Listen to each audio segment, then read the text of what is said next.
अस्सलाम वालेकुम। एक दिलचस्प खत, एक गैर शादी शुदा का घर वालों को खत। दिलचस्प और दिल फरेब खत। मेरे घर वालों, अस्सलाम वालेकुम वरहमतुल्लाहि वबरकातुहू।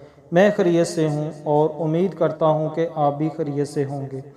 दीगर ज़रूरी अहवाल ये हैं कि तंदुरुस्त हूँ। बात यह है कि आप लोग समझते नहीं और मैं दिन ब दिन उम्र दराजों में शुमार होता जा रहा हूँ। अब तक लोग ये पूछते हैं कि आप शादी क्यों नहीं करते। अगले साल से लोग पूछना शुरू कर देंगे कि आपने शादी क्यों नहीं की।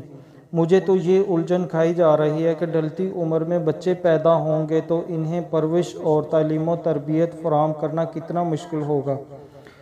मेरे तालीमी दौर के कई साथी अगले साल तक मुझे अपने बच्चों की शादी में बुलाने वाले हैं।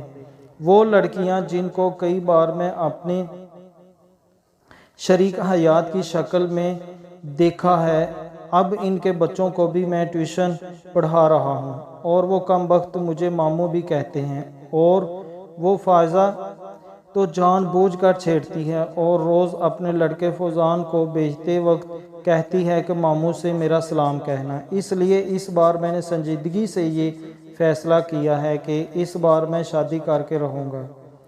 तो खुदारा आप लोग लड़की देखिए और बहुत जल्दी में देखिए, वरना मैं खुद देख लूँगा और फिर आप लोग वो सब देखेंगे जो देखने के लायक नहीं होगा, मगर देखना पड़ेगा। आप लोगों की आसानी के लिए मैं लड़की की चंद मतलूबा सफ़ात लिख कर भेजता हूँ।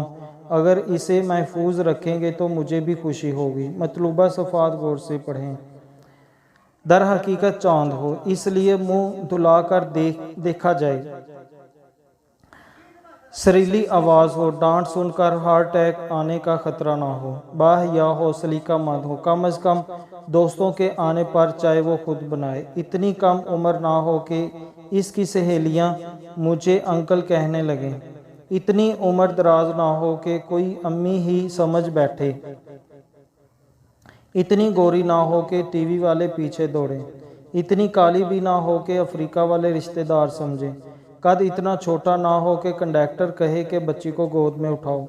इतनी लंबी भी ना हो कि गुस्सा में चमाट मारने के लिए सीढ़ी लगाना पड़े।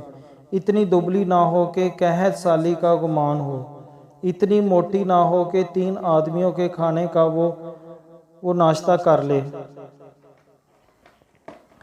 इतनी खुश शक्ल ना हो कि लोग कहें हूर के साथ में लंगूर खुदा की कुदरत। इतनी बाखलाक ना हो कि महल्ले वाले बेतकल्लुफ़ हो जाएं। इतनी कंद जहन ना हो कि लतीफ़ा सुनकर कहे कि फिर क्या हुआ।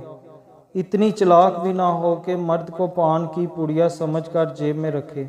बस ये मुख्तसर सी बातें मेरे दिमाग में आ रही थीं, बाकी सब आप लोगों पर छोड़ता हूँ। मगर एक बात याद रखें कि जल्दी ही होना ज़रूरी है।